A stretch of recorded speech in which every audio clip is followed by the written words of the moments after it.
All right, testing, check 1, 2. Let's make sure this thing is working. All right, testing. Cool. So I think it looks good. Sounds good. Hello and welcome to the stream. This is another one of our Tuesday streams, but this one's going to be a little bit special. I have a guest today, a really great friend of mine, and one of the people I trust the most in the world when it comes to music and music production, Mr. Max Savage of Noisy Savage. Say hello, Max. Hello, hello, hello, hello, hello. Cool. Looks like the microphone's working and everything. Hey, Michael, how's it going?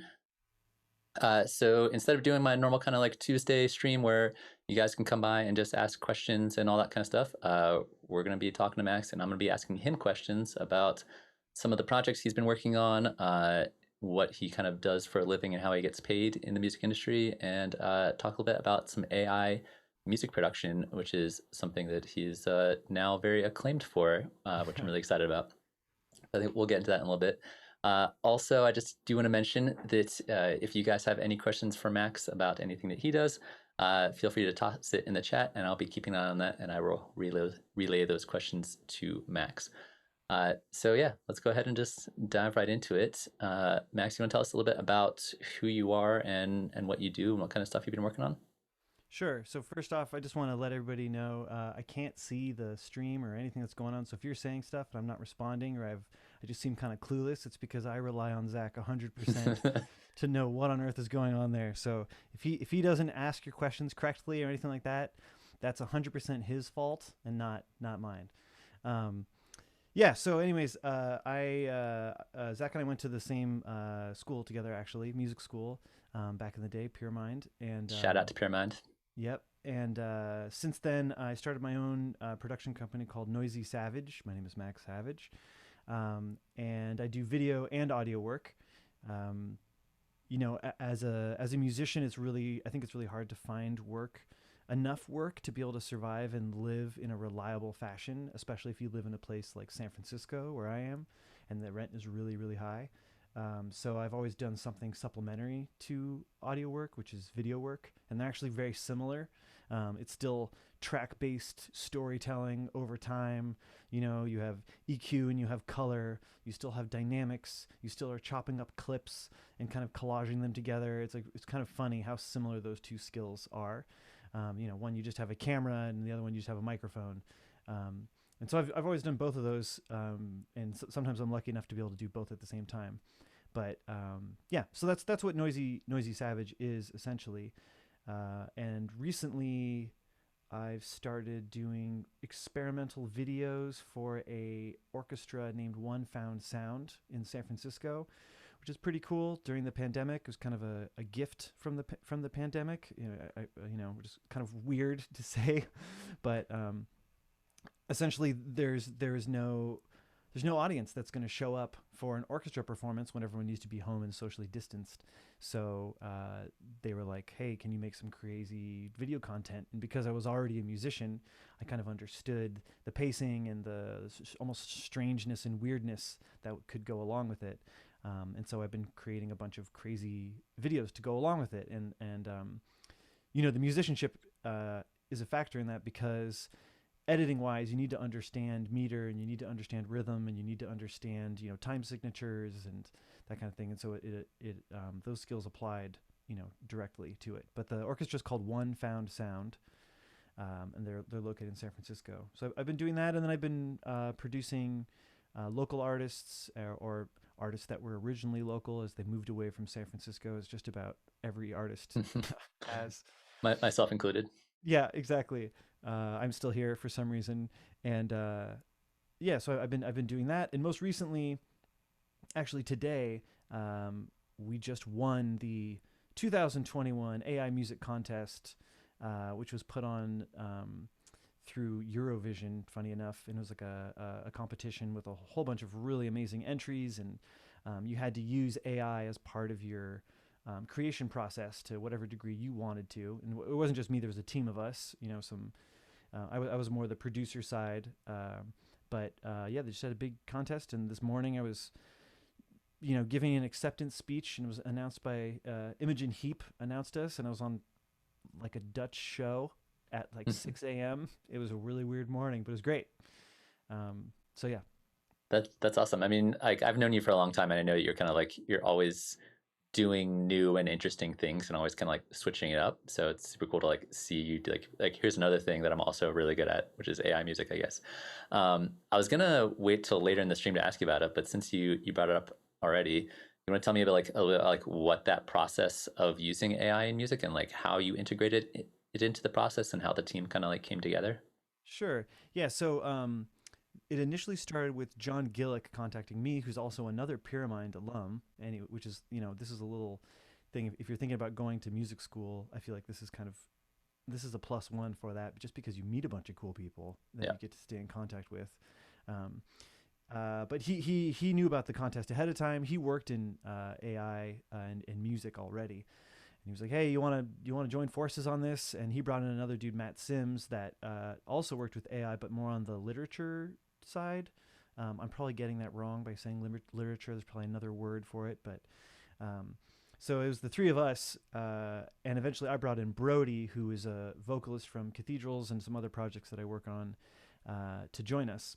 But it was kind of tricky. The process was actually sort of a long process in terms of how this came together, but the gist of it would be that uh, we knew that it was going to be judged, and it was a little bit of a popularity contest, so we knew that it was going to have to have some sort of amount rooted in pop. Like it was going to have be a Hmm. popular song, right? So it couldn't just be white noise screaming in your ears for 2 minutes straight, which was something I was talking about in the beginning, going like, let's make music for robots only, man. And it was just it needed to be a little bit palatable.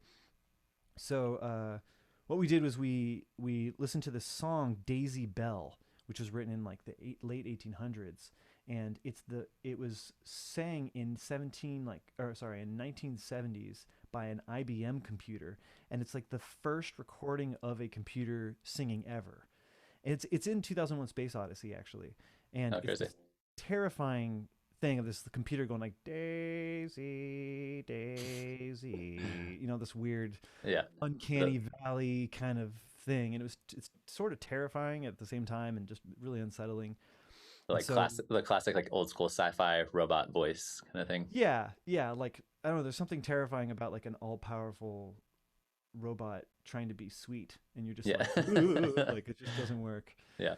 um so we use that as the root, and I put new chords behind it. We had Brody the vocalist sing it, um, and then we took those pieces and we fed them into this AI, which listened to. So what we had to do, which is kind of interesting, is John, who did the lion's share of the AI work, he had to take Brody's voice and then um, copy it and like pitch it up and down and do all kinds of stuff to get enough material to feed the AI, because it needed like 20 hours minimum.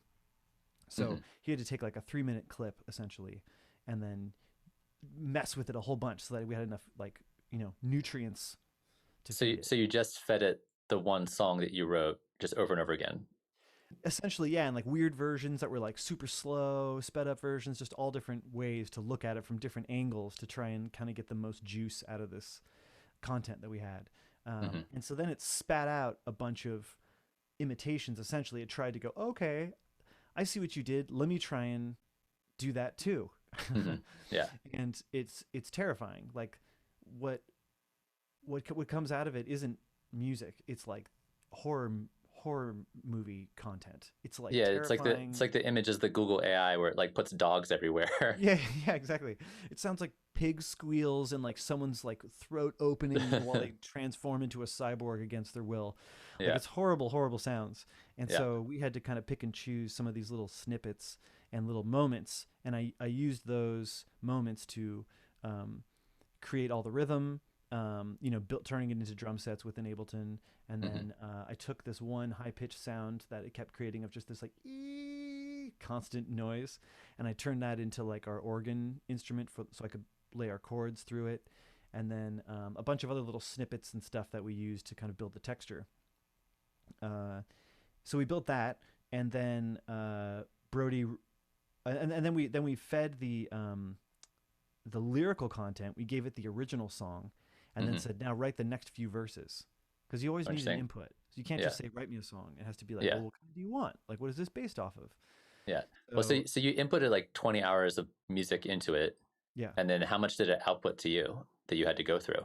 I don't know how much, because John was the one that kind of sifted through it. So he sifted through, 4 hours of weird stuff and Yeah. basically found these snippets where it wasn't, because for some reason, the majority of what it did was just spit out this one note, just going Yeah. like the whole time.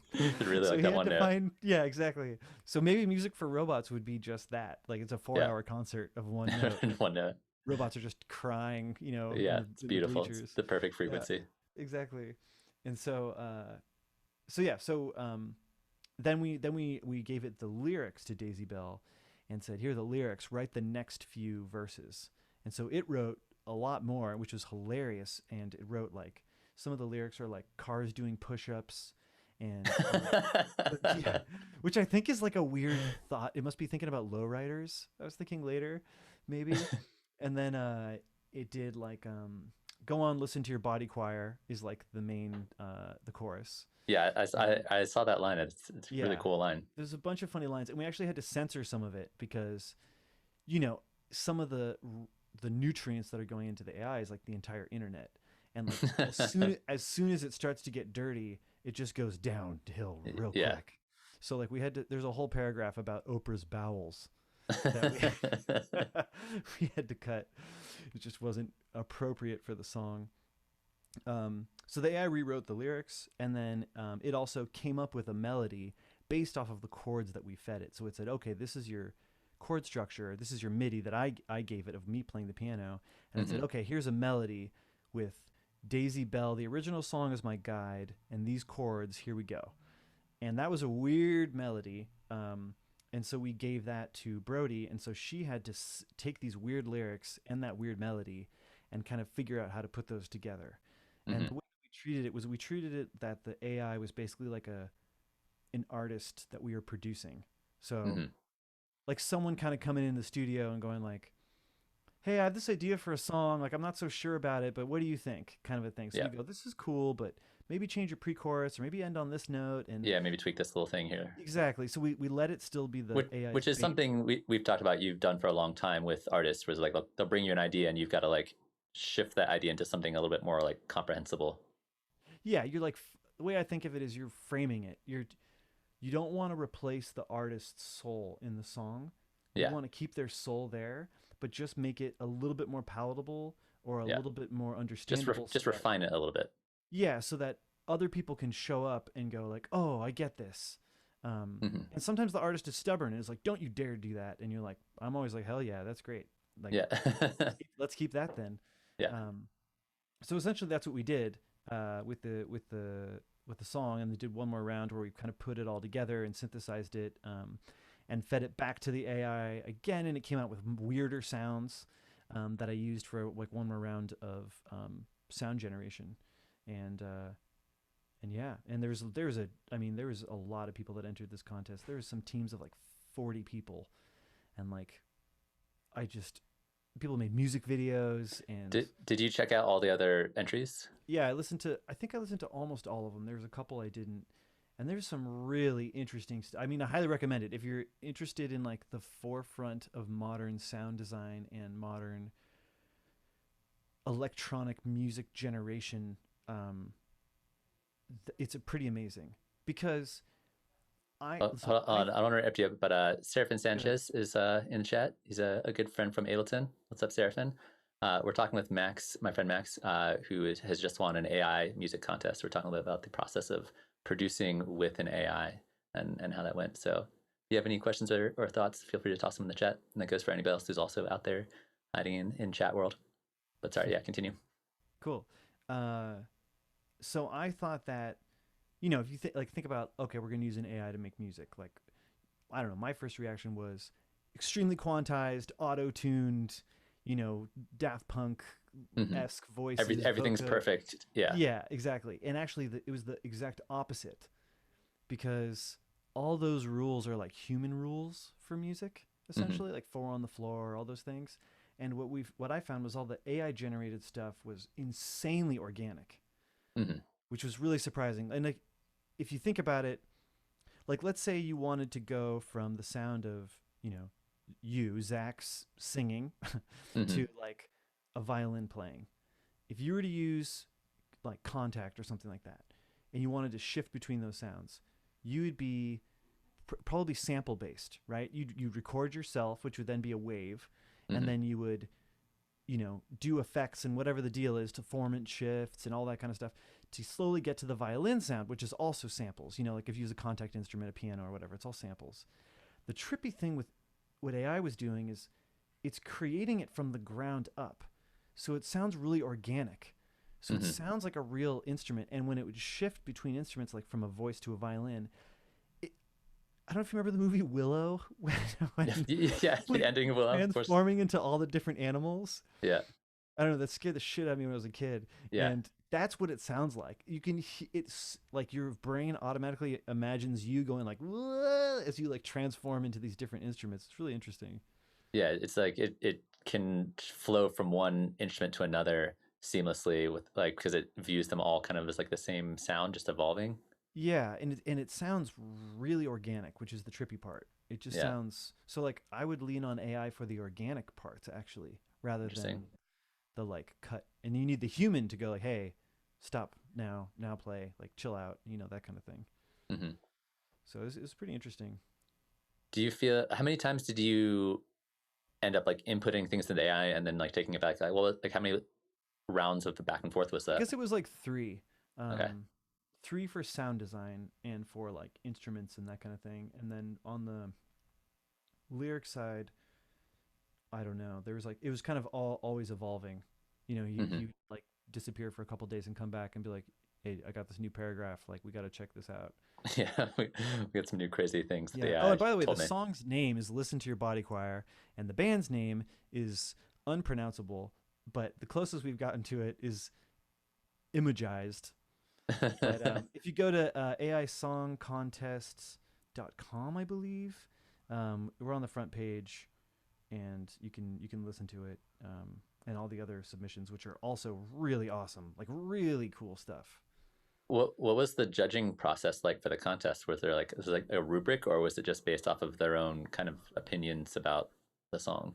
So they did a couple of things. They did like a jury where you would vote, um, and you the internet, you know, would jump on, all your friends go on, they vote for you and whatever.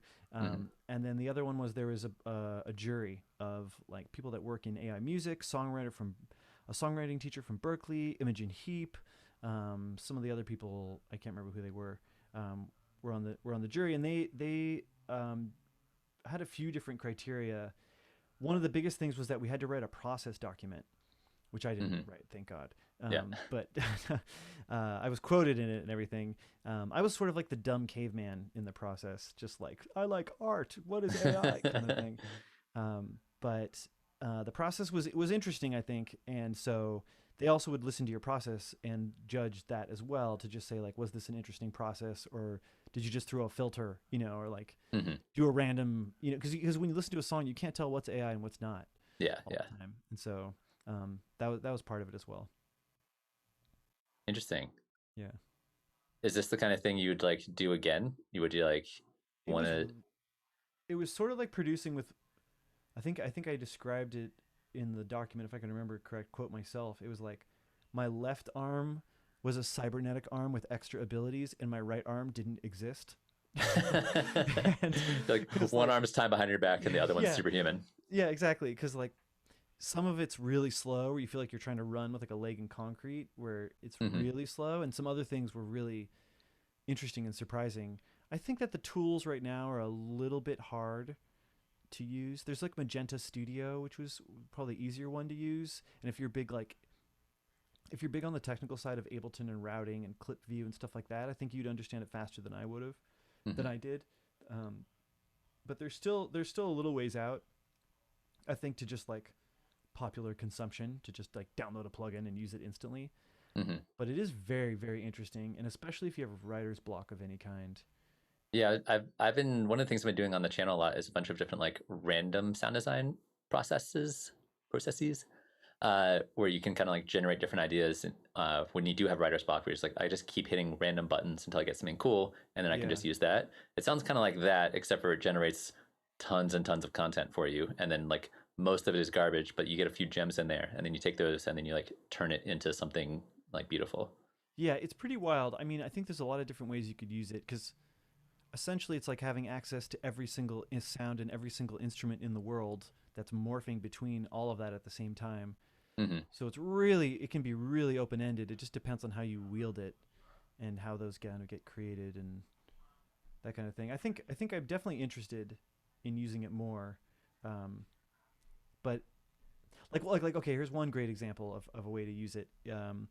I think it's through Magenta Studio, and it's a program called Drumify, which was the one I understood the most. And let's say you're producing an artist, but the artist doesn't play the drums or the bass or something like that, and they don't have the skill, the technical prowess to like use Ableton and know how to pull up the instrument sounds the way they want and everything like that. Let's say they just went like, okay, I want the bass to go bum ba bum ba ba ba bum ba bum bum. You can take that and automatically turn that into a bass that Hmm. then would keep your MIDI timing and keep all those pieces. And it's more than just detecting transients. It will kind of build that instrument in a certain way where you can use that and then apply it in multiple places. So it's sort of cool in that respect that it could kind of, I think, bridge the gap. So some people can be more just the free, pure creative idea artist and Hmm. less having to be an engineer at the same time. So it's kind of like the audio to MIDI version inside of Live, but does more to the sound. Like it. Yeah, yeah, or like I guess it's sort of similar to like Logic's Intelligent Drummer Hmm. kind of thing where it'll kind of go, "Oh, do you mean this?" Yeah, Yeah, you yeah. know, Was kind this of a the thing you were thing. looking for? Yeah, Does it like like this. add swing or anything to it? You can do that. Yeah, you can do that. You could. It's like there's a temperature on it, which basically Hmm. just means like how insane do you want the AI to interpret it? It's still pretty far out there. Like I feel like right now it's still a little bit in the world of look what we can do, not and there's a little bit less of the feedback from artists going, but why? Hmm. So it's more just like, look what it can do. It can do a backflip and it can do this, but you're like, well, why would I need that? And so Yeah, it's one step away from being packaged in a more usable way. At least Magenta Studio, and there's a lot of stuff yeah. on its way in. Cool. Well, kind of speaking of like working with artists and basically like them coming to you with an idea and you having to kind of like take that and shift that. Do you want to talk a little bit about kind of like some of the production work you've been doing and kind of like number one, how you find clients, and number two, like how you start to build relationships with clients and kind of like take their sound and put your own thing on it, but also maintain your like the artistic integrity of what they made. Yeah, sure. Um, so I guess in terms of finding clients, for me, it's mostly word of mouth. So I think a lot of it is, and for me, it's I'm from San Francisco. I went to a music school. I met a lot of people through that, and I think it's really important that you know, I used to think that it was all skill, and skill is what gets you gigs and what gets you working. But I Hmm. really feel now that it's like 80% showing up, getting the job done that you said you were going to do, getting it done on time, because Hmm. there's a reason why someone else hired you. They're like, "Help, I can't do this and I need it for XYZ." And if you're someone that they can lean on, they they really enjoy that and they're like, "Okay, cool, I can depend on this person." And you would much Hmm. rather choose someone that's, good that you can depend on than like someone that's great but may just disappear, and go into the forest and like camp out and go to a rave or whatever, and just like never come back. So I think some of it's that, and also being an enjoyable person to work with, or not even enjoyable, just um, like bare minimum of being a nice person. Yeah, just You know, being a good human just being. like yeah, just like don't be an asshole. Don't like get your ego wrapped up and get in a fight with someone. You can get really emotional. It's music. It's emotional content, but um, there is a layer of just kind of knowing where you are in this, and that this is someone's baby, and they've probably been writing these songs since they were 15 or 12 or whatever, Hmm. and they care so much about this, and so you just need to respect that. So I think that's a huge part of it. Um, I think it's more important than your talent. Hmm. There's like a minimum, there's a minimum amount you need to get in there, and people need to obviously enjoy the music. But I think that's really important. And then, what was the next part of the question? I don't remember. So how do you basically take they come to you with the product, right? They come with Hmm. you the song they've been working on. They might have just started it. They might have been working on it, like I said, for years, but they want to finish it. They want to dial it in. They want to make it like the perfect song that they want to Yeah. write. How do you kind of go through that process and navigate kind of like their artistic voice and then your artistic voice, and Okay. kind of like how do you meld those two things together in a way that everybody's kind of happy with the final product? Yeah. So I guess when I first started out, I just took every project that came my way, um, which I think was an important step. So if you're just starting, I think that's great because Hmm. you have to work on the projects that you don't really enjoy, like in your heart, like, so, maybe you're a funk guitarist or whatever it is that you are, and then someone wants you to do a classical album and you're like, oh, okay, I'm going to do it. And I think Hmm. that's great because then you can see, do I enjoy a classical, album? Can I create this where I feel it in my heart, or am I always sort of like in my head faking it a little? And Hmm. that sort of thing. And so I never really had one that wasn't, I never really had a client that was like fully not my vibe. I feel like I always ended up becoming a fan as I worked on the music. Hmm. Um, but I could tell some of them would drift into certain territories where I go like, ooh, if it was any further down that road, I don't think I'm the person for this. Hmm. Just being honest about that you may not be the person for that. I think that helped me a lot because essentially you just want to be a fan of the music. Yeah. There was a really cool quote. I can't remember who it was from. He was in a tape op, and he said that anytime he heard music he didn't like, he always figured it was his problem. Which is like pretty cool because there's a fan for every piece of music out there. Someone out there is going to hear whatever music that that someone made, no matter what it is. If someone's screaming and slapping a piano and whatever it is, someone's going to go, I hate this music, I hate it so much, I hate Yeah. music now because of this. Yeah. And someone else is going to be like, oh my god, It's brilliant. finally Genius. someone had the balls to do it. Just slap the piano. Yeah, yeah, exactly, thank you. Yeah. So I mean, I listen to a lot of music, so I totally get that. yeah, yeah, and that's so cool.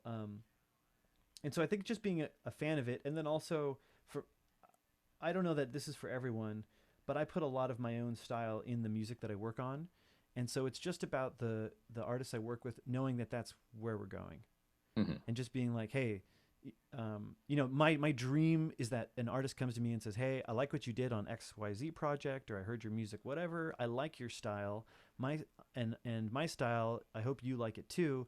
Let's do something together. Because my favorite thing is just hearing music that gets me excited and jumping up and down, and then I'm like, oh, I know what we should add, and then I add, whatever it is to it, and then both of us are jumping up and down. Like Hmm. that's like the dream situation. And so I think that's a big part of it, is being honest in that respect, and that makes it a lot easier to work on things, um, where you get to be creative and you get to just kind of go with your first reaction to music, Hmm. rather than second guessing yourself and then kind of coming out with like a milk toast, like a lukewarm idea. Hmm. Um, so yeah, and then in terms of like kind of keeping the artist's vision there, um, I usually will have the artist give me like a playlist. Hmm. I didn't for you because I already knew you, but I'll have them make a playlist on Spotify that's like however many songs long, and it's Yeah, get some reference tracks in there. exactly, it's tracks that are for this upcoming album. It's mixes that you really enjoy. It's songs from your childhood or songs from when you were between the ages of 15 and 24, that everyone always loves that music at that time. Yeah. Um, it's all that stuff, just so that way I can kind of get a vibe for the artist in general. It's almost like you're like a therapist, sort of. You have to like kind of understand them. Yeah. And Yeah, oh, I do that with some of my advanced students. I'll have them like bring in like 5 songs, and we'll have to kind of like we'll basically like dissect each one of those songs and kind of like figure out what really what their influences are and how they can like take that into their own music. that's cool. Yeah, because it's when someone goes, "Oh, I want this part to be funky," Hmm. you have to know what this person's version of funky is. Yeah. Is it actual like Stevie Nicks like funk? like, or what is it? Are we talking about like EDM funky? Like, where are we Yeah, on we're this? talking about George Clinton. Yeah, exactly. Yeah. So you have to kind of know, or when they say like, I want this part to be badass, you're like, Hmm. okay, That can mean so many different that's things. pretty intense. Like, you know, where that exists. Is it just like Inception, horns smashing the Yeah. entire time, or is it just like, ooh, there's a bass in the song? Yeah. What's up, DJ Emo? Welcome to the stream. We're talking with a friend of mine, Max Savage, who is a professional production and mixing engineer, and just asking a little bit about kind of what he does and how he does it.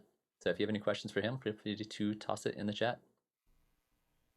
Um, so I was going to ask you another thing, which was, have you ever worked with an artist and they brought their own kind of like creative vision that was like very different from your creative vision, and how did you kind of like deal with that if you kind of have different directions you want to take the project?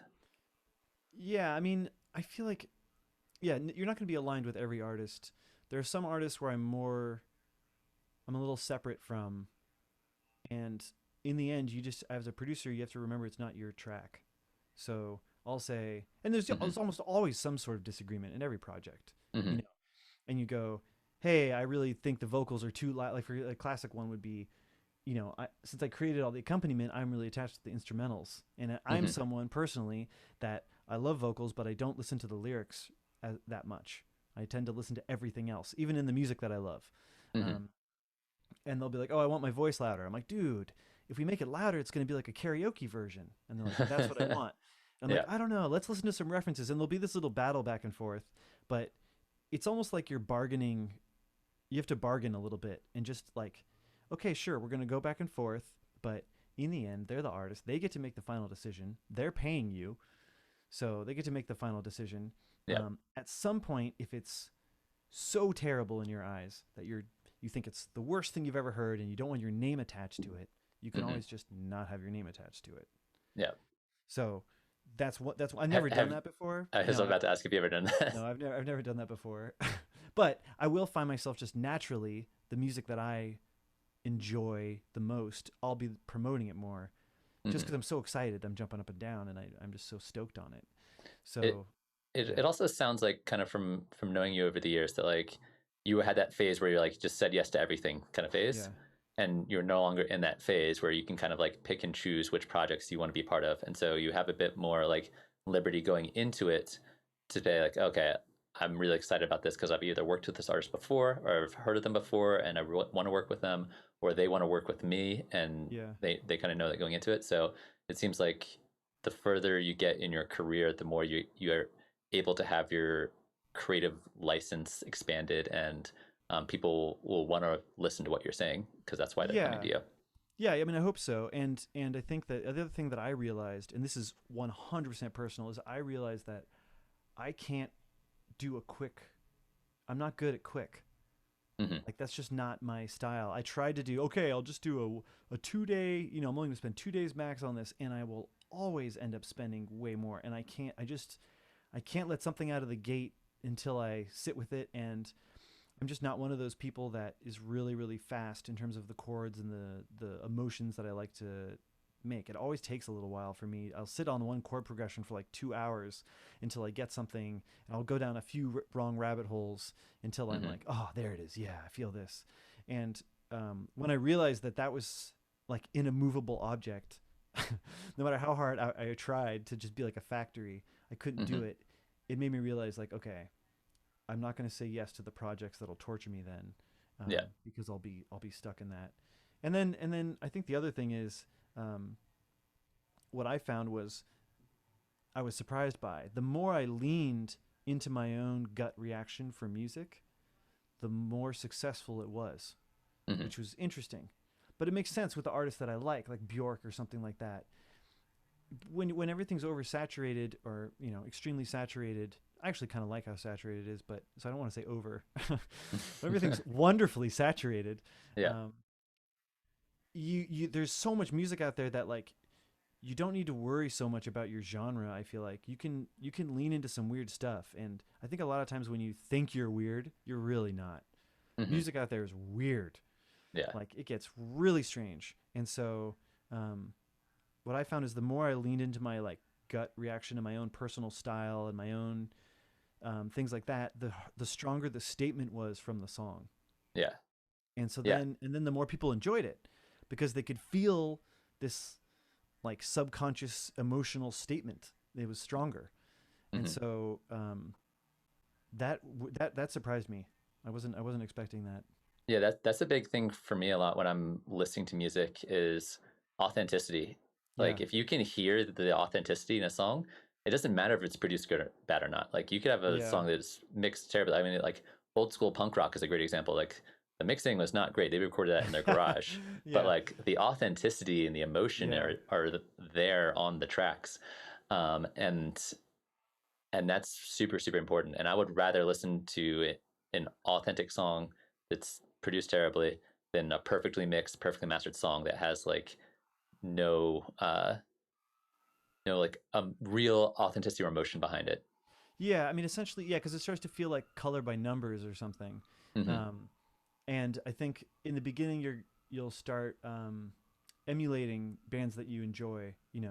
Especially if you're in EDM, you'll be like, oh, I want to make music like that. But the hard thing is that by the time your music's released, that is already going to sound old, and Hmm. so you're kind of going to be you're chasing backwards when really you need to be like aiming forwards.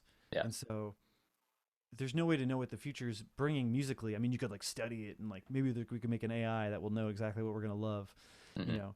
Um, but I think if you just lean into your own styles and you're just like, I know people say this is weird, I know people say blah blah blah, but I just think this is so fucking cool.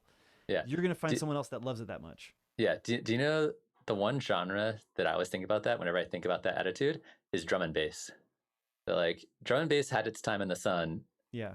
and but they're like the people that are like still making drum and bass, it's like they just love that genre Yeah, so it's much. so deep. They're just Yeah, they're yeah, like totally. Or like they will never, hardcore. yeah, Yeah, they'll like never give up on it, that's awesome. and that's great. And that's why I think a lot of drum and bass producers are actually some of like the best producers I've ever heard because like they really love that genre. They've studied it inside and out. They like Yeah, that's their thing. yeah. So stoked on it. Yeah, Yeah. totally. What's up, Kevin? Welcome to the chat. We're talking here with my friend Max, who's a producer and mixing engineer. So if you have any questions, go ahead and toss it in the chat.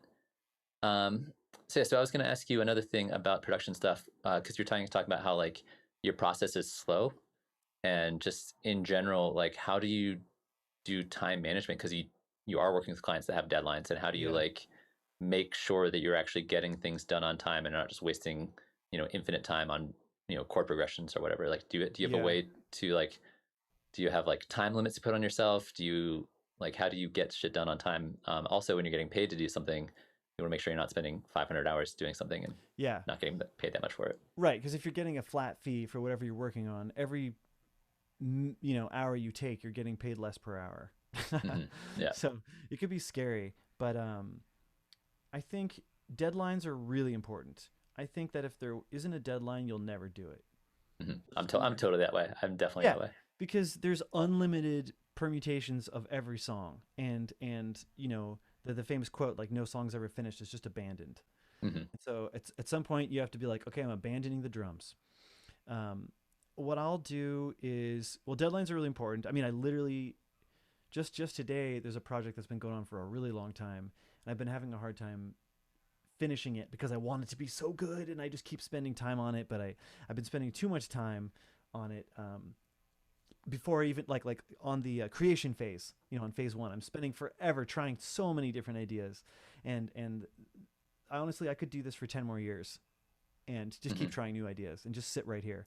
And so I'll tell the client like, okay, you're getting a delivery on this day. And then it's like, okay, I did it. Hmm. Oh man, now I gotta follow through, and then that'll help you go, okay. If that's the case, that means you can work backwards and go, I'll need this much time to mix a rough draft together. That means I'll need to have like all the pieces in by this time. So that means like I need to have my chords done and whatever that is, by tonight or whatever your time is. You can work backwards. The other thing that I'll do to save time. Do you Sorry. like write down a schedule? Do you have like okay, Thursday chords will be done, Friday drums will be done? Do you like do like a spreadsheet or anything like that to No, keep track of not it? not not like that really. I'll balance. I mean, I'm balancing it with other work and other gigs that are going on as well. Hmm. So I'll be like, okay, that evening I'll work on this, and then that means the next evening this needs to be done. So I guess maybe I am, but in a less intense way. Like it'll be like, um, get in the groove and get like the lion's share of this track Hmm. going to where it feels good, and then one more evening I'll nip tuck like all the little things and fix little tiny things here and there and do like a second listen, and maybe fix little vocal breaths or something like that. Hmm. So that's usually how that'll work. um, yeah, there's another part to that question I was going to answer. Yeah, you're about to say the second thing, but I don't, I don't know what you're gonna Ooh, the second thing. Oh, I remember. um, there's a difference between a perfect mix and a fun mix, say. Hmm. and or like enjoyable mix or whatever it is. Depressing depends on what kind of heartbreaking, whatever Yeah. whatever you're trying to get the song to do. And I think that I'll initially create a version that just feels really good. And because I think if you know engineering, mixing, it's really easy to get wrapped up in EQing your kick or whatever it is just Hmm. perfect.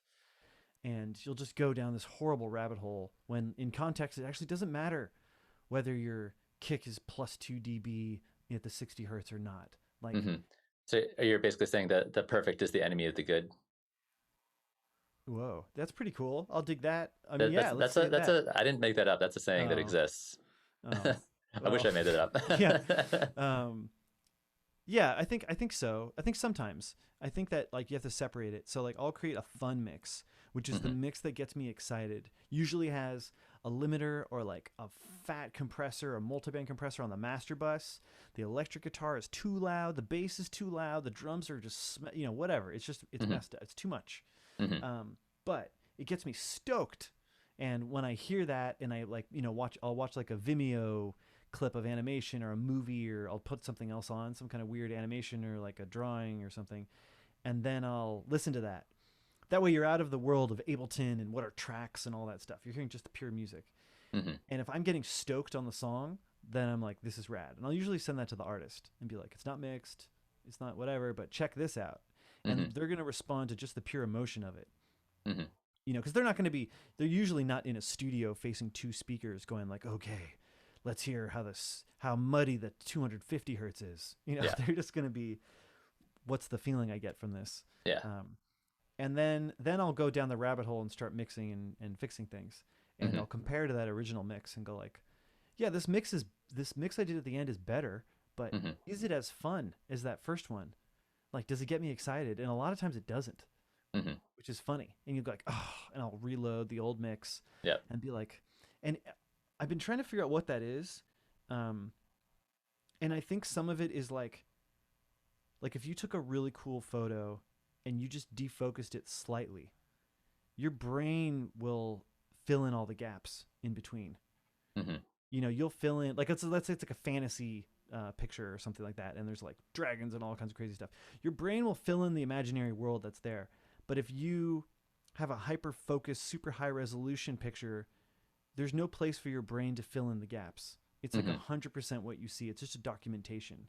Yeah. And so like there's something weird to having an imperfect mix that lets people get more stoked about the music because Interesting. they're yeah, it's really weird. I noticed it in Lana Del Rey music where Hmm. like I was watching the mix engineer for Lana Del Rey and he was adding all these delays during a bridge to the drums, and he was like, if I clean up the drums then there's no place for people to like imagine this music, and you lose the Alice in Wonderland effect.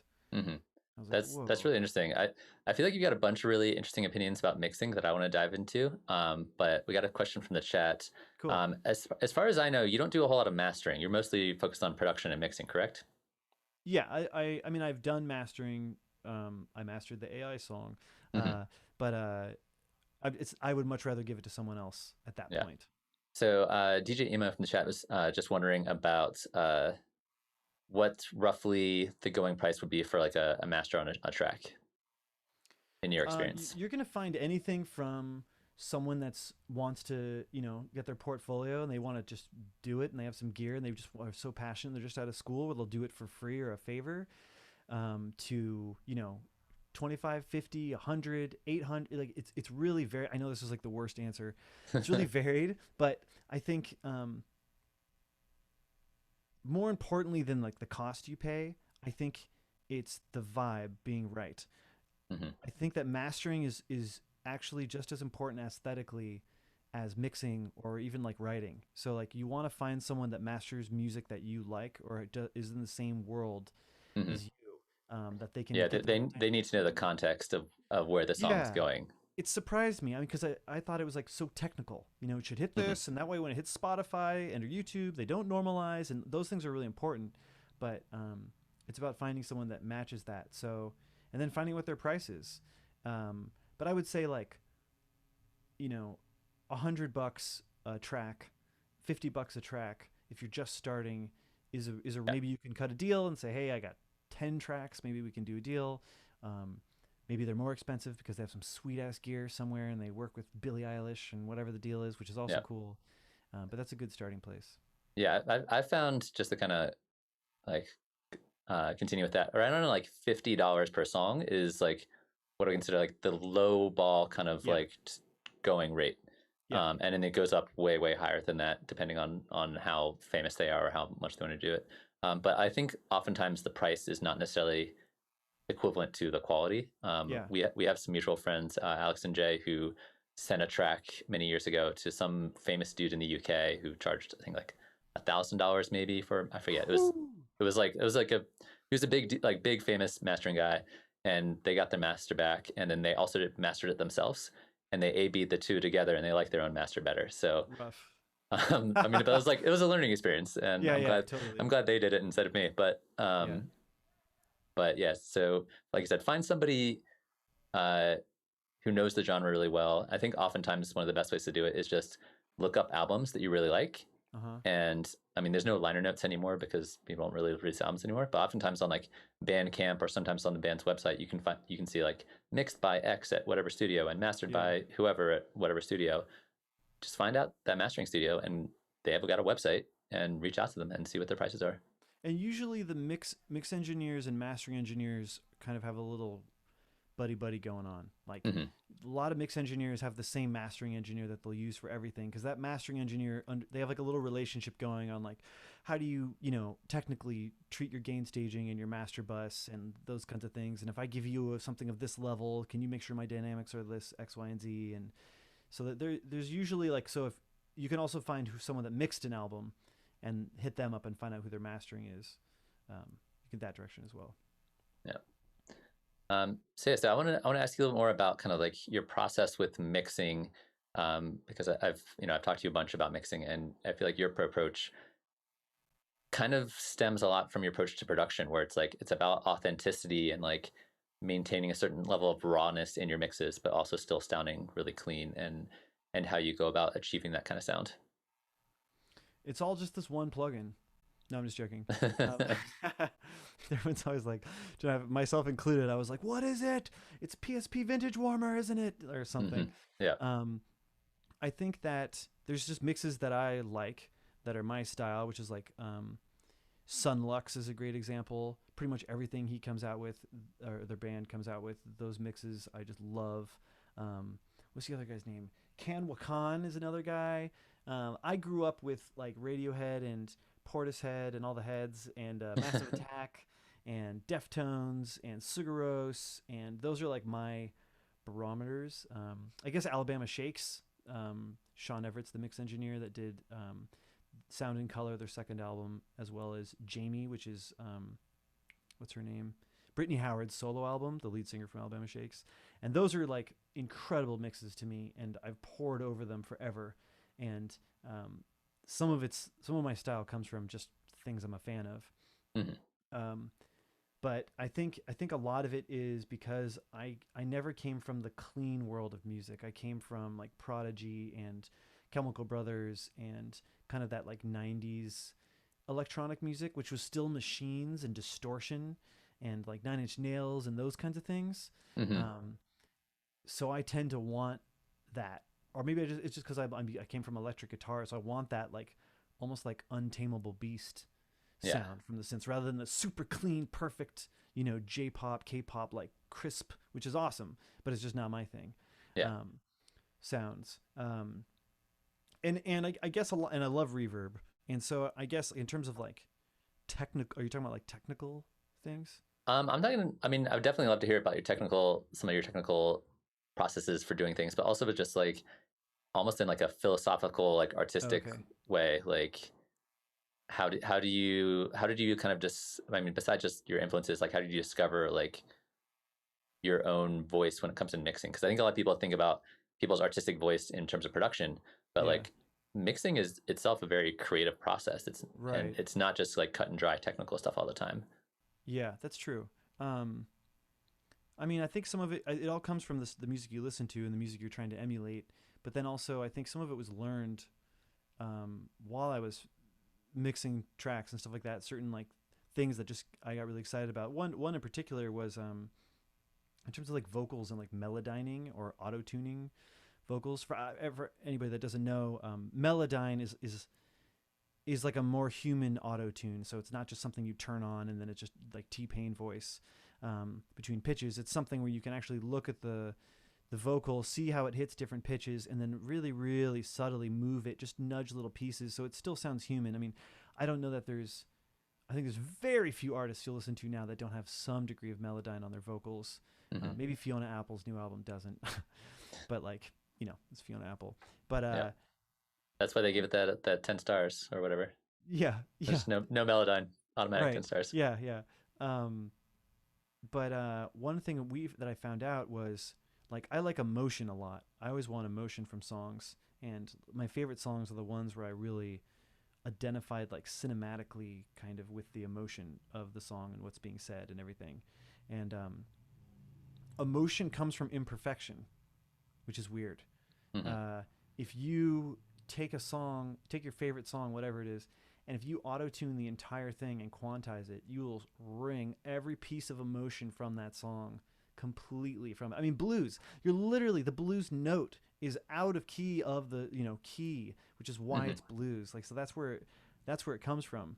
Um, and so I just found that like if you have a really clean production going on or something like that, if you let the vocal um, be more human and have mistakes and breaths and weird things, you actually start to like you feel it a lot. Like think about like emo music in like the 90s or whatever, before it was shunned upon, Yeah, it's cool. really, or like Joe Cocker or like Janis Joplin or one of those, like it's just so emotional, and the vocals are so all over the place because they're like, it's almost like they can't handle it.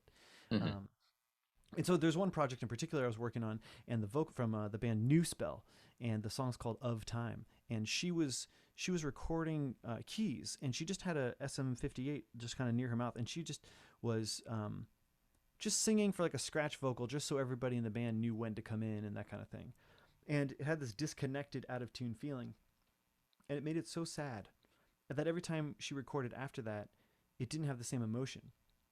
And I was just trying to figure out like, well, what the hell? What do we do? Like, why is this happening? So I tried melodyning it. She tried melodyning it.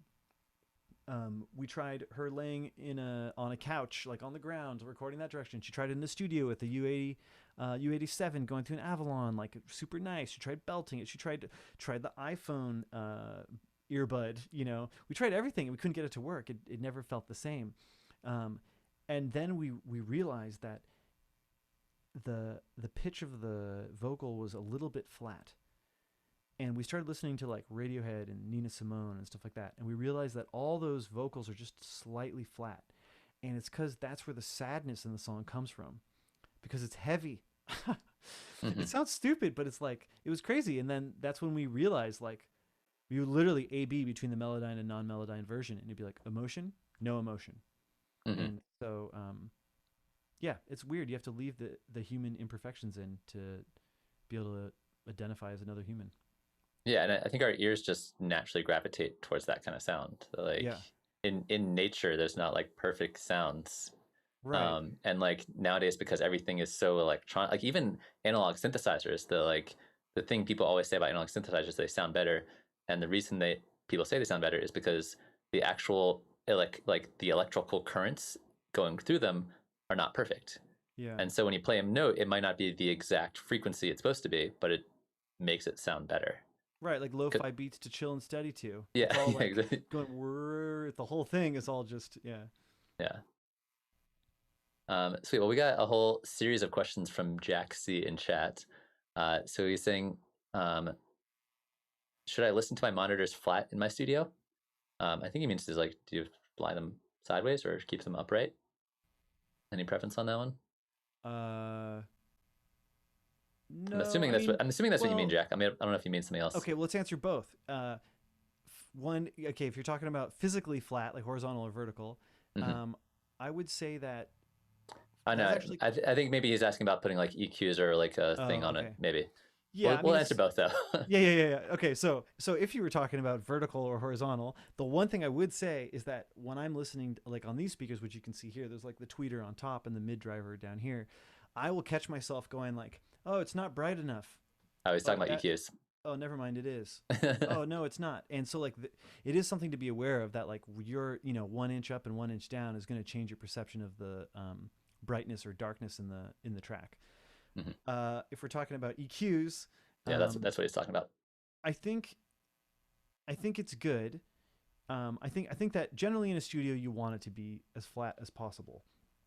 Um, and you can do that with treatment in your studio. You can do that with software like SonarWorks, which is awesome. Um, or sometimes speakers like these JBLs have like a built-in mic that'll do a room treatment thing. Mm-hmm. There's a lot of ways you can put stuff on your master, but there's all kinds of ways to do that. You can test in headphones. You can test different places. The one thing I would say is that it's always good to have a flat reference for your mixes so that you can sort of be in a palatable area that's going to sound, it's going to translate well when it goes to like a small stereo or whatever. But if you pump up certain parts sometimes, like let's say you have something that's a little bass heavy, a little high end heavy, whatever the deal is, it does get you excited. And sometimes I find during production I will like it to not be flat just so I get stoked and I Mm-hmm. can not think so much about frequencies and just think more like, no, I want this big bass to come in here. Okay, now Mm-hmm. it should cut completely out. Oh, this is fun, just Yeah, have fun. he mentioned specifically when he does flat things, he always overdrives the bass and it sounds way too bassy. So So that sounds like it's not flat then, maybe. Um, yeah, you may actually need to, or you may need on your master bus to put a little bit of a EQ shelf on the low end down a little bit if you find that you're always making the bass too intense. Um, oh, excuse me, other way. Oh my God, don't listen to what I just said. Erase it from your mind. Erase it from your mind. I mean, putting the low shelf up a little bit so the bass is already hyped, so you won't be interested in overhyping your bass. I do that all the time with vocals. I always make my vocals too bright, so I'll throw on my master bus many times a slight EQ shelf that goes up like 4 dB in the high end, so mm-hmm. that I stop myself from doing that.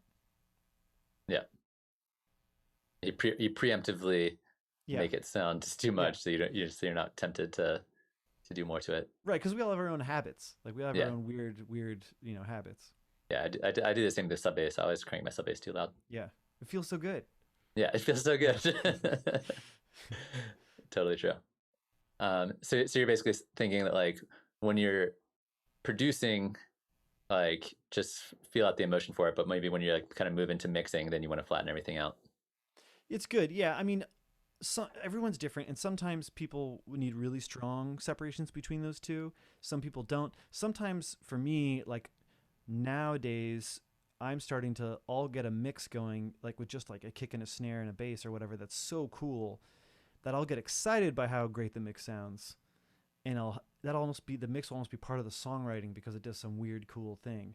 Mm-hmm. Um, but I think you just need to be really aware and know yourself about where these rabbit holes are that you could accidentally tumble down, Yeah. for hours and then come out and then, turn off solo and go like, oh God, why did I do that? Like no one can hear it because, I did something in a frequency range that, is being overlapped by the keys or, the vocalist or something. Mm-hmm. Sweet. Well, kind of going back to mixing. Mm-hmm. So you're talking a little bit about um, that kind of like rawness of performance and rawness of like an emotion and how you try to like sometimes the hands-off approach can be really solid. Is that something you do in a lot of your mixing world, or does it really kind of just depend on whatever the mix is to start with? Um, I would say overall, most people would probably describe my music as like pretty. Everything I work on, they usually say cinematic Hmm. or like emotional and that kind of stuff. And so I think it's like pick and choose a little bit. Like sometimes I'll have elements in a mix that have one plugin on them. You know, it's just like a small EQ removing sub bass, and then others will have like, you know, a full like 9 plugins on them that goes to Ascend that has another 9 on it because Hmm. I wanted this sound that I had to create, and so it's sort of like picking and choosing your battles. And um, I think one thing that I do is rather than think, okay, kicks should always have an EQ, a compressor, and a da da da, and the EQ should be here, and da da da da da. Snares should have a da da da da da. You shouldn't think that way, Hmm. especially with electronic music where you have a lot of samples. You should turn off the screen, close your eyes, listen to the song, and just think in large pieces. Like, what do I want to change in this song? Oh, that one part where the horns come in, that should be epic as fuck. Hmm. Let's work on that and then build that instrument, whatever that is. You know, maybe you need to triple it and then pitch it down twice and add distortion to it and reverb or whatever the deal is, and just sort of think in larger, larger brush strokes. Um, because one of the things that I'll run into is I'll over mix everything, and then when you listen to it later, and you especially when you reference with another track, your whole track is just like constricted and tinny and small, and you're like, oh, the instruments sound cool in respect to each other, but in respect to like all music that's out there, I just made this weird little tin can mix. Hmm. Yeah. Did Do that you? answer the question? I think so. Okay. I mean, that's something I say a lot, both in production mixing, like starting with like the broad strokes first, then kind of working your way Yeah. towards details. Because if you start in your details and you like, mix the drop of the song for like, 3 hours, and then you end up like deleting the vocals, it just like screws up the whole Yeah. mix. So it's like do the big picture stuff first, and then you don't waste Hmm. time on like little tiny details. Um, I also just find you lose a lot of momentum when you've like Yeah. focused on those details. You like you get like really dialed in, really focused, and then you zoom out, and it's like why did I spend 3 hours just doing that? Like Yeah. I could have Yeah. done so much the work done. Yeah. And I think that when you first start working on a song, you Jack, one of the people in chat has to leave because he's having a baby right now. So oh, good, congratulations. congrats, Jack. Wow. Go handle that. I think that's a little bit more important than Yeah. hanging out with us right now. But I Yeah. appreciate you popping by. Well, I'm offended. Yeah, it's crazy. Sorry, I didn't mean to interrupt you. Go ahead. No, that's fine. I was going to say that uh, there's only like you only get a few chances at your first reaction to a song. So like if you go into details on the kick or whatever the deal is, now you've heard the song 100 times before you get into the mix. Hmm. So those first few listens that you have, you want to be in the broad strokes area because it's the only time where you're not going to have demoitis and you're going to go like, we should remove the chorus, you know, or something crazy Hmm. where you're like, oh, like this drop is all wrong. There should be a totally different bass or those big things. And then once you listen to the song like 40 times, 50 times, now you're going to be a little bit more shy to make these big changes. Hmm. So it's good. I usually write that stuff down when I first listen to a song. I'll write Hmm. down like the big stuff and send it to the artist and say, here are my ideas. And Hmm. they'll be like, oh, I love that. Except for that idea. Don't you dare do that. And Yeah. I'm like, okay, cool. It's like I want to delete all the vocals, and you're like, no, please don't do that. I spent a Yeah. lot of time with those This vocals. should be an instrumental. Yeah. There has been a few songs where I've done some dramatic stuff. Like one of them, there was a guitar in, it was a cathedral song, Want My Love. And originally there was a guitar throughout the entire song. Um, and I got a weird session where the guitar like didn't sync or something like that. And so I just mixed and like produced the entire song without the guitar. And I Hmm. sent it to them and they were like, dude, the guitar is missing on the main thing I do on stage. And I was like, Hmm. oh, but the song's hella cool. And then like a week later, they were like, oh yeah, okay, this shouldn't have a guitar in it. So sometimes there's some cool stuff like that. Yeah, I mean, you've done that to me before when we've worked on stuff where you're like, I don't think this bass line should be here, and I'm like, oh man, I really want that bass line there, and you're like, Yeah, I'm just gonna delete it anyway, and I'm like, okay, you're yeah. You're like, I spent 3 days on that bass right. line, Yeah, and it's like the audience will never know how long you spent on something. yeah. Also, kind of along the same lines, is there a particular like strategy or workflow you have when you approach a mix? Do you do like drums first, or do you do vocals first, or do you like, is there a approach to it, or is it just instinct and you just go off feeling on terms of like where you start with and kind of how you progress through all the different sounds?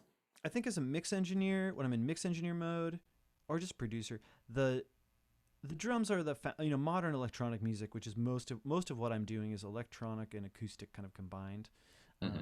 and drums are such a huge portion of it. Like it's so massive. So I would say almost every song I'm usually doing some sort of additional drums or sample replacement or something like that. And so initially I'll hear the song and I'll be like, this is cool. God, we need a new kick that hits way harder. Because usually when you get a song and it's like a rough version, everybody's been adding their pieces on top as they do overdubs and stuff like that. And the drums are the thing that everybody plays to. So usually by the time they get to the top, the drums are really weak and like there'll be kind of a weak snare, a weak kick. And one of the things I think you do as a mix engineer, almost guaranteed every single time, is um, you're rearranging the song so that a listener for the first time gets hit with it. And you're almost always going, okay, take the kick, take the snare, let's bring that to the front, let's get the vocal, if there's a vocal, let's bring that to the front, and let's get that bass going. Okay, cool. Now there's all this other stuff going on. What's the deal with that? And so I think, 90% of the time, my first reaction will be I'll dive into drums first and say, let's throw a new kick in, or let's change the rhythm, put in some ghost notes, layer the snare, whatever it is that it needs. It needs a tambourine or some sort of cool percussion that's side chained at the end, whatever that is. Um, Usually there's some sort, it's usually drums. Sometimes it's like a guitar or something like that, but there's usually some instrument that's the simple core of the song. Is Hmm. it keys and vocals and drums? Is it, well, where does the song exist? Like if you heard the song around a campfire, what would be the elements you would need the bare minimum to tell the story? Hmm. And usually there'll be like 7 layers of stuff on top of that. Cool effects, effects change with effects change on top of that with another effects thing on that, and that's all cool stuff. But like, if you don't have that core piece that tells the story, you can't even use that. So usually that's what I'm doing is kind of like pushing away all the effects and getting the core instruments and getting them up in front, and then trying to find a way to fit everybody else in. Hmm. I think that I think that's I Nice. think that is what I do. Cool. So we got another really great question from DJ Emo in chat. So he said, "Do you have any set structure in your mind? As in, do you have any like good habits for arranging a track to help it like build cohesion within the track?" That's cool. Which I think is a great question for you because you are somebody who I think has really interesting perspective on arrangement. Cool, thanks. So it really depends on um, the genre you're in. Obviously, like is it a drop bass genre, or is it like traditional verse chorus, and like so that kind of depends a little bit. If I'm not Or are you, mistaken, emo is mostly into kind of like techno kind of stuff, but he might be just talking about just general. cool. I mean, it's still storytelling at the end of the day, um, and I would say that transitions are really important. And one thing I do notice a lot is that you got to think about what's the apex of your song. Like, where is the apex? And why is it the apex? Usually, the apex of your song is the loudest portion of your song, where you have all the instruments playing at once, and it's full, and it's like full on. And so, if you want the impact of that apex to be strong, that means whatever comes before it can't be full. So you can't just have all the instruments going all the time. You need to make sure that whatever's before it is smaller. And because it's like digital music, and you're in Ableton or whatever you're in, um, there's a maximum amount that you can put in there, and then it's just going to start clipping. It's going to be just noise and just disgusting. So you have to kind of work backwards and go like, okay, so this is big, and um, I need to make everything else smaller beforehand so that when it hits that section, it's like wha bam, and you really feel it because it's all about relative. And especially if you're like 2 minutes into a track, no one's gonna remember like how big the song was that was before because they've been listening to this one thing for 2 minutes and now they're in that zone. So like, I think that's a big portion of it. And there's two ways to do that. One, you could have, your verses or your whatever you call it, your pre-drop, your build, whatever it is, be smaller. The other thing you can do is um, cut instruments out before the drop or the chorus or whatever it is, which is something I do every single project, almost always guaranteed. I'm almost always, especially in like the last, bar of whatever it is before the chorus comes in, dropping out bass, dropping something else out, dropping drums out, whatever it is, so that when it hits, you just get that next like boom feeling. Yeah, So using the negative space to kind of right, like create that tension. yeah, and it's super simple, especially if you receive a mix or a project from another artist. You're gonna go through, and I can almost like before I even listen to the track, just go through and go like, okay, let's cut all this, let's cut the reverbs, the tails, whatever. So it just has like a moment of like, and then it can explode. So I think that's a large portion of it. There is another way where sometimes the climax of the song is the opposite, where it's quiet, like in Usher and Diplo's song "Climax." It's like it's all a big build, and then it just like the chorus is like super small, and it goes back down, but it's super catchy, which I love. So sometimes you can flip it and use the negative space to be extra. Or James Blake is a great example. It's just like the silence is like deafening because it's such a sparse change. Yeah. Yeah, a lot of times like less is more in those situations. Like Mm-hmm. I found a lot of times when either producing or mixing bigger like big loud sounding styles of electronic music, a lot of times the drops, like the less sounds that you have, the louder each one of those sounds can be. Yeah, When you have a mix of like 30 plus layers, each one of those sounds has to be turned way down. But if you have like 2 or 3 layers happening at once, it's like you can just crank those and it makes it sound super huge, yeah. even though there's less sounds happening. It's sort of weird because it's like I think like traditionally in like classical music, medieval times, you could have a 3-person choir or you could have 1,000-person choir, and the Hmm. 1,000-person choir is bigger. But Hmm. with digital music and like synths, if you have 1,000 synth basses and you have one synth bass is louder for Hmm. sure than 1,000. Yeah.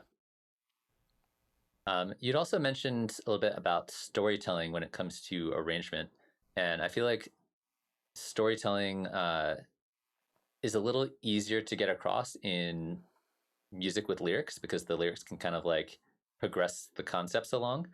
But when you're either producing or working on instrumental music, what do you have any like techniques you have for kind of like integrating storytelling or creating some kind of narrative with the songs? Yeah, you always have like a new element in the story. So let's say you hit your first drop and then you're coming out, and then you can't just go back to exactly what you had before, because like our pattern recognition is going to go, oh, I know this. And you could use that to your advantage and trick the audience and like start off with where they think it's going to go and then take a slight left turn. They go, ooh, what's this? Hmm. Ooh. But like, um, I don't know why I want to say like if you've already had the shrimp tacos, now you need to have like beef tacos. Like, you need like some different sauces you can try. Yeah, you can't eat shrimp Uh, tacos every yeah, day. You yeah, got to yeah, switch it up. exactly. Yeah, exactly. As much Um, as you love shrimp tacos, that's you gonna be can't. the quote if it, Yeah. when we make our thumbnail of this and we're both going like Yeah. this. We just need to Just make sure it just says, yeah, shrimp tacos. yeah, exactly. I'll Photoshop in some images of Thanks. shrimp Yeah, of us tacos. eating them and being Yeah. surprised. Um, yeah, so I think that's part of it. It usually isn't like new chords for the second. I don't know what you call it, second build, the equivalent of the second verse.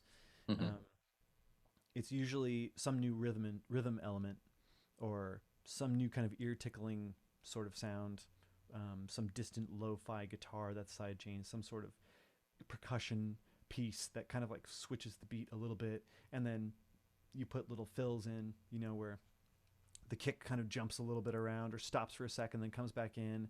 Just something to kind of keep people going. Like, um, actually, a kind of cool way to think of it is like you taught someone to dance, and the first verse you taught them like just the feet, and then the second verse you get to teach them the arm part.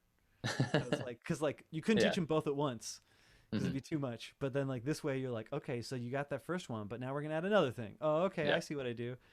Um, yeah, So it's just kind of like building off of the concepts of the first part of yeah, the story, and then just adding in. And you said for the most part you keep your chord progressions the same. It's just like the little kind of details yeah. things switch up a little bit. Yeah, usually. I mean, of course, you can break that mold, Hmm. and that's awesome. But if you're struggling with just getting your story to make sense already, I would say start there. Hmm. Uh, and then you can start taking weird left turns. Like just when you think it's going to go to a chorus, it doesn't. Hmm.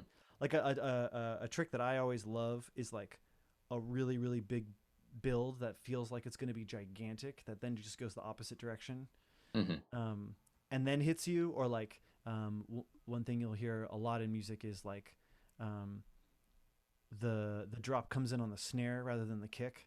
Hmm. You know, so it'll be one extra beat in there. So you go oh, and then it hits, and then it's Yeah. almost like you like hit the audience in the side of the head, and Yeah, I've seen people been doing that more and more, where they'll have like the fake out drop where you think it's yeah, about to happen, and then you like it's like either one beat later. But I've seen people like actually progress it to be like, one bar, 2 bars, almost like I've like almost even 4 bars later, where you're like, okay, it's coming, and then like they're like really yeah. pushing that, and then they Wasn't finally give there it to you. wasn't there that like SoundCloud account that would be like a drop so badass you'd kill your family or whatever, and it would be like these big builds, and then it would just go to like a Colgate ad.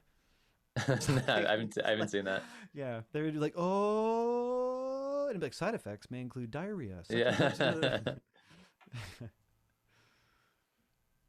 Sweet. Yeah. Any other little things you do for your arrangements to really kind of help like um add in the story? Because it's something that like I've gotten a lot of feedback on Yeah, for like the Xenotip tracks. Is that like it feels like there's a story. I don't know what the story is, but I feel like cool. there's one. Yeah, that's Um, awesome. and to me there is, because I wrote the song, but Right. to people who don't know my process behind it, have no Yeah. idea. And so is there anything else you do to kind of like help kind of give it that feeling? A lot of it's like momentum. So especially if you're doing dance music or EDM type stuff, you have to worry about loop based music Hmm. because it's all just loops, and essentially you just have loops and you're copy pasting, you know. And so you have to do some things to get out of that loop world. And one of the things you can do is like, you know, distant sounds that have a ton of reverb on them that just kind of come in at little tiny moments, little tiny things, just enough to keep people interested. Or like, let's say you have hats going, like don't just let the hats be straight through. Throw a little something on them, that little filter kind of thing, and then think about like, how do I want to move this? Like, what if I have them go up a little bit in the second bar, and the third bar they kind of go down a little bit, and just at the end of the fourth they kind of whoa, and they go up, and then they stay up for the next four bars, and then they can go back down, and another instrument can kind of come up. But I think automation is a big part of that, and so especially when you're dealing with loops, a lot of times you just get kind of jagged with, now this turns on, this turns off, and I think it's just like, you want to remember that a lot of things can fade. You know, you can fade in a lot of instruments, and you can pre-fade instruments. So if something's going to come in, you can have a sound that tells someone, "Oh, here comes something." And then when you have like a reverse cymbal, or it would be the simple way of like, shh, and then when the next instrument comes in, another instrument sort of drops out, and you're like, "Oh, now we're in this other area." Um, you can also do filters are just wonderful for this.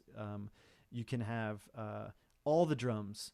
Just what I've done this with some rock bands actually, where their verses had a low pass just slightly on the drums, so the Hmm. cymbals were just a tiny bit dark, and then just before the chorus, when they do a fill, it just goes whoop, and it just opens a little bit, and suddenly you're like, oh shit, like Hmm. this is way bigger. So there's some cool stuff like that. So speaking of little like techniques, I feel like I should ask you, because people definitely are gonna want to know, like, do you have any like secret weapon, either tricks that you do in your mixes or production to like make them stand out, or any like, actually I'll ask you that first, and then we'll ask you about plugins later. Okay. Um, Secret weapons. They're not secret. Um, so weapons. Uh, I would say distorted reverbs is probably a big thing that I do a lot of. So, Interesting. um, what you run into a lot with computer music is like, let's say you can't afford $1,000 or orchestral libraries. So then your strings you're stuck with are kind of like meh, meh, they're like that Yeah. MIDI sound, and I think they're trying to sound like real strings, but everybody knows they're not real. Hmm. So you can either try and make them sound more real, which is almost impossible, or you can just admit it and just say these are fake strings. And I think it's great to lean into that a little bit and go like, okay, these are fake, just chill out. They're not real strings. So we can Hmm. distort them a little bit, we can detune them a little bit, we can do some weird stuff because we're talking about sample manipulation, and it's okay. Um, and so some of the things that I'll do to try and breathe life into these more plasticky sounds, or even like drums, like if drums are super plasticky sounding, boot boot chit, boot boot boot chit, boot boot boot, and it's like not necessarily what you want to go for, is adding small rooms to these sounds. So, put your drums in a tile room, like on your drum bus. Put a tile room reverb, short, super short, and then turn the mix down to like 14 or 30% or somewhere around there. And kind of play around with that sound, and then add a distortion after that, just a little bit, so that what you're going to do is, rather than it be these, How much distortion are we talking about here? I mean, Like a tiny, probably just say. probably not a lot. It's Mm-hmm. probably going to be a low amount. Sometimes you can go more, and you could, hey, this is a great example where you could automate it so Mm-hmm. that it gets fucking crazy before something hits. But probably not a lot. Or you add a ton of compression or something like that. But what you're Mm-hmm. doing is you're making it so that your sample doesn't just sound like this boop beep, 1990, or I guess that's kind of cool now. 2000, what's not cool now? 2009. Yeah, So that's not very cool, right I now guess. it's always 10 years, right? Yeah. So a 2009 keyboard Mm-hmm. stock sound, or like, you obviously are using, oh, that's Contact, default library that everybody knows, Mm-hmm. that everyone's used forever. And if you add a little bit of reverb and a little bit of distortion afterwards, it doesn't sound like that anymore. And it sounds like kind of your own thing. And it gives sort of life to the drums where, now when the kick and the snare hits right afterwards, it's kind of overlapping some of that weird reverb, and there's these little reflections in there, and just these little things that are kind of helping us have more interest in the drums, and it sound more like, and it also sound like one system rather than a bunch of just like samples firing off. Mm-hmm. And are you running those as insert effects, or are you running them as return effects, or? I've done both. I think I usually start as an insert, and then sometimes I'll find that, oh, but I still want that dry kick and snare to kind of like layer and to have that presence, because when Mm-hmm. when the reverb's doing the right thing for the hi hats, it's muddying up my kick or something like Yeah. that. And in that respect, then I'll turn it into a send, or I'll double the kick and snare and layer those on top. It Okay. just sort of depends on how you want it to look. Which layer of the collage you want to put on top of each other. Mm-hmm. Kind of along the same lines, we got a question in chat. Is it more beneficial sending different groups and tracks to buses and have those buses have specific EQ, compressors, limiters, shapers, etc. for desired colors, tones, controls, etc., or more polished?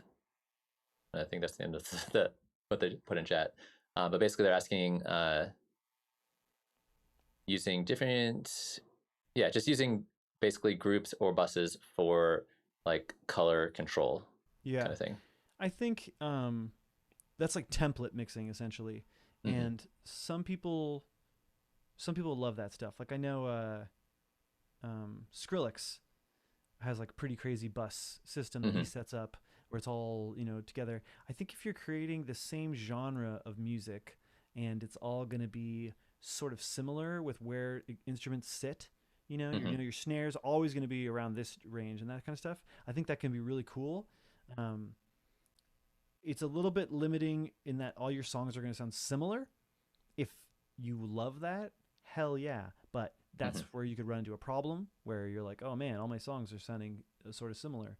Um, I Yeah, don't. but there's a lot of artists who like they find that little combination of effects or routing that they love, and it works for them, and they build a whole career off it. So Totally. it's hard to Yeah. argue it sometimes when it works.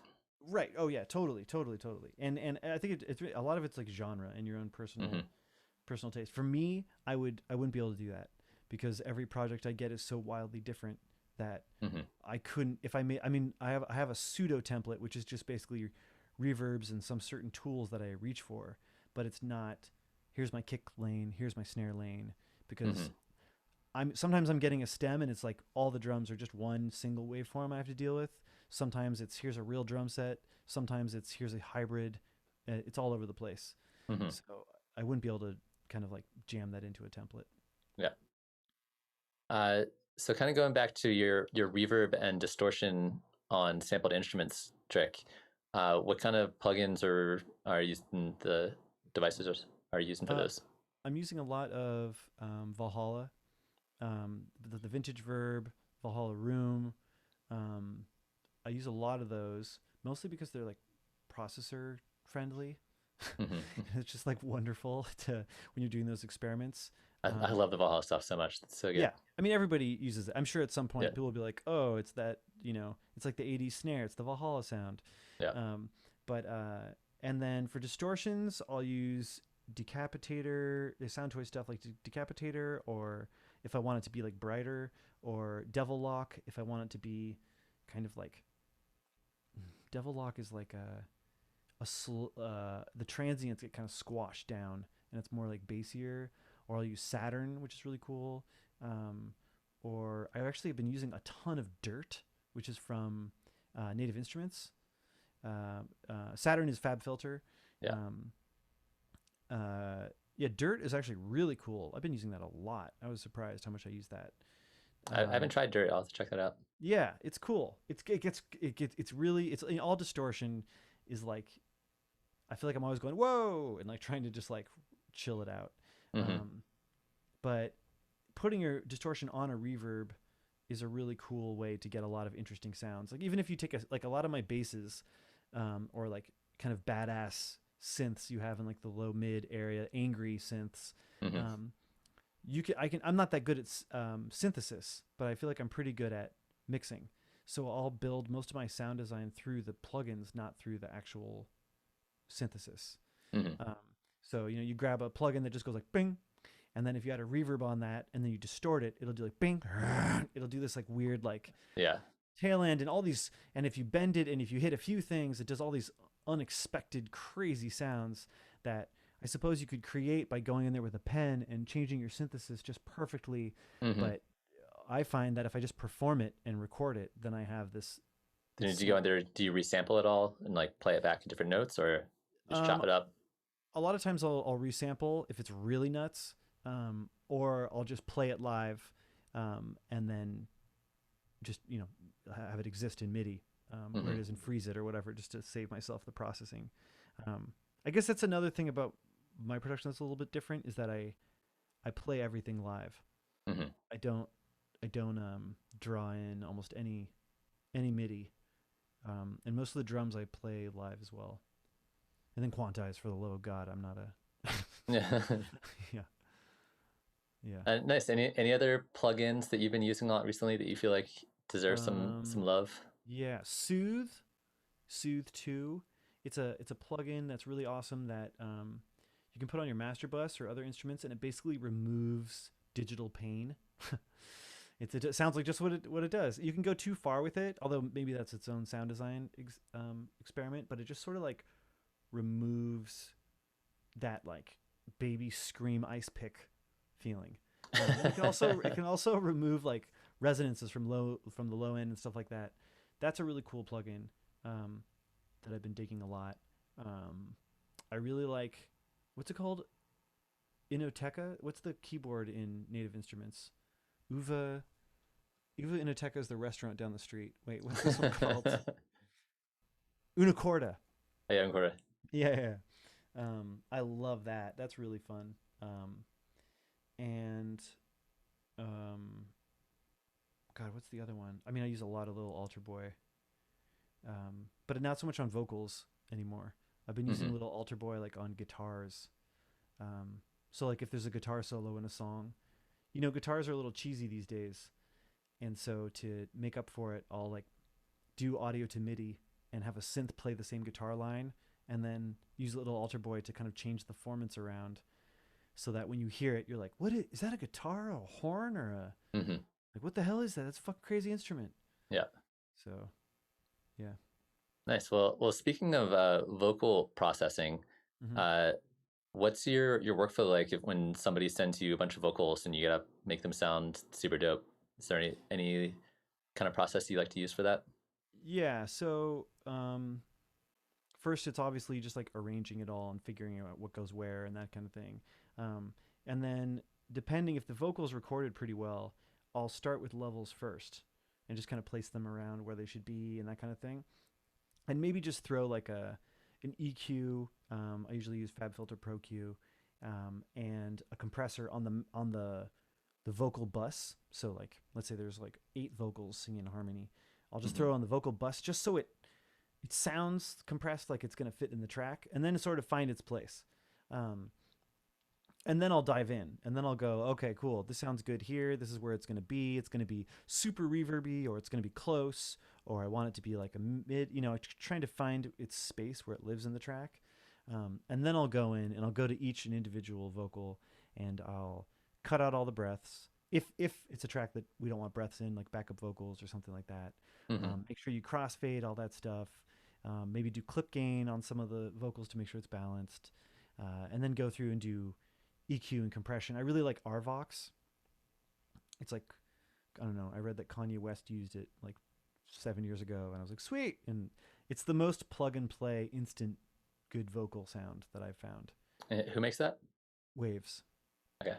It just has. It doesn't like the attack and release. You can't change it. It just has compression level, gain, and then a gate. And so it's just like that's a compressed vocal. We're done. Yeah, Which that's is great. cool. I love Yeah. when plugins are minimal like that, where it's like Exactly. you Yeah. get like 3 knobs and you can't screw around with it for 20 minutes. You just have to like Yeah.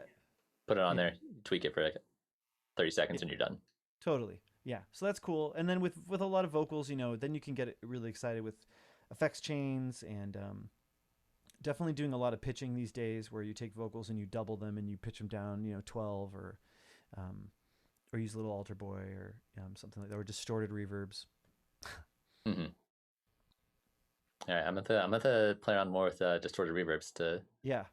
I'll put on everything. It's super fun. I do it a little bit, but when I tend to do it, it's more for like extreme like background ambient stuff. Yeah.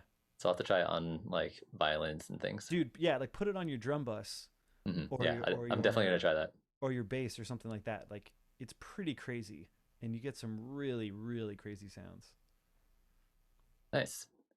Um, Sweet. Any other mixing tips you want to offer up to the chat? I guess the only thing I would add, I mean, you could go on forever, but it's just like, just remember to keep your references around. Like leave Hmm. Spotify open or something, just to save yourself some goddamn time, because your ear will naturally only adjust to what the other instruments are doing. So like I've found that having a reference nearby just to periodically listen to, not to compare to and go like, oh god, I'll never be that good, kind of thing, but just to be like, oh right, the bass can be all the way down there, and this can be all the way over here. Or this is too loud or whatever. Just to kind of keep in mind, um, kind of where all existing music is. Hmm. Helpful. And ear Sweet. breaks. Yeah. Yeah. Yeah. How much time do you do for ear breaks? Um, I probably should do them more, but I know that it's ear break time when I catch myself turning up the snare. Every time I'll be if I have an EQ open and I'm turning up the high end on the snare, I always go like wait, and then I'll go chill for 20 minutes and play a video game or whatever. Hmm. Um, and by the way, that's a great way. I don't know if you've ever done it before. That's a great way to reference to test your mixes, is play video games and then With play your your mix in the song. background. Yeah, play your song, and Hmm. you won't be going like, oh, my tambourine needs more 12K. Yeah, You'll you're just be not going, over analyzing every little detail. You're just getting a sense of what's going on. yeah. You'll be like, damn, I want this chorus to hit harder, like Hmm. that kind of thing. Yeah, Yeah. nice. Sweet. Well, we're running a little low on time. I want to give chat another chance if they have any Sure. other questions, comments, ideas, things they want to mention for you, Max. But while we're doing that, do you want to give a little shout out to some of the things you're working on? You mentioned at the beginning of the stream, but now there's more people here. So if you Oh, want to sure. just remind people where they can find your stuff, what kind of things you're making, projects you're into, that kind of thing. Cool. So yeah, I am Noisy Savage. I'm Max Savage of Noisy Savage. Um, I've got a new project coming out with New Spell, who I love. Their last album we released and did really well, and I'm really proud of that release. You can check them out on Spotify and everything. It's really cool, synthwave esque, emotional, cinematic stuff. Most people really enjoy it. They've got some pretty cool videos. I've recently completed some work with Oriel Pool. Um, Similar world, but a little bit more on the funky, cosmic side. Also, really cool videos. I've got a new project called Myth, Mythe, which you can find on Instagram. That's about to have some NFT drops. That's right. We said Oh, interesting. NFT. Oh, Um, that has the coolest music I think I've ever made. So really? far, I'm really, really excited for it. Granted, it's my own taste, and you may not Hmm. be as excited about it as I am, but I am so excited for this music. Um, that's coming out When does pretty that come pretty out? soon. We don't have a date yet. We're building the video now. Um, as Are soon you working on the video too? Yeah, I'm trying not to get too involved in the video side of it. But I think we're trying to get a collaboration of artists involved. So that'll be slowly coming out as well. Um, yeah, those are the main music, and always these like one-off weird AI experiments. And um, I'm doing the soundtrack to a game which Zach was on the other day, actually, Oh, yeah. chess-like adventure. It's on Steam now, which is pretty cool. And I did all the music and a lot of the story and stuff like that. And it's pretty sweet if you like chess and you like RPGs. Um, I think that's all. Oh yeah, and One Found Sound. Check out One Found Sound, the orchestra, with crazy experimental videos that are pretty sweet, and the music is bonkers. It's like, I don't know, if you listen to a lot of electronic music and then you hear 40 live musicians playing stringed instruments to asymmetrical time signatures, it's Hmm. pretty cool. It's very different Yeah. style of music. Sweet. And then what's the website for the AI music contest that you just Oh, won? that's aisongcontest.com. Sweet. And what's the connection between that and Eurovision?